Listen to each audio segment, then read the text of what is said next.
said this, signifying by what kind here, and we will be satisfied with the banquet, with food that can no longer be feeling hungry anymore. And of course, that is no less than the Lord Himself.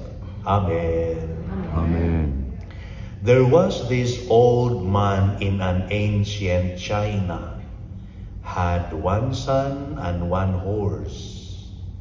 One day, the horse was able to escape from their corral and went into the forest.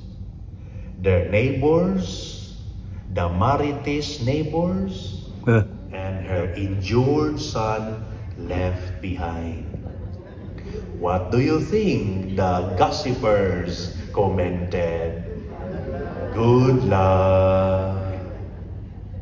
And you may continue if you wish the series of events of the day-to-day life and reflect your own daily life.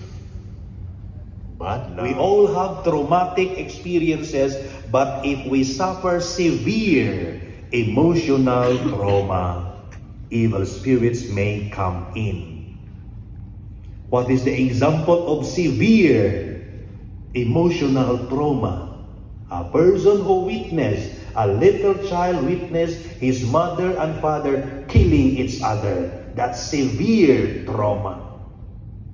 Or witnessing a car accident. His mother or father met a car accident, died in front of his eyes. That's a severe trauma. Or a person attempted or successfully raped by his father or uncle or brother. It's a severe. Do you think we are nothing? We are nothing. Mother for them is you. The moment they tempt us because of our soul, they want to drag our soul with them. That is why when quack doctor will tell you, oh, my daughter is harassed by evil spirit, an evil spirit wanted to marry my daughter, then I will tell him, pag sure ba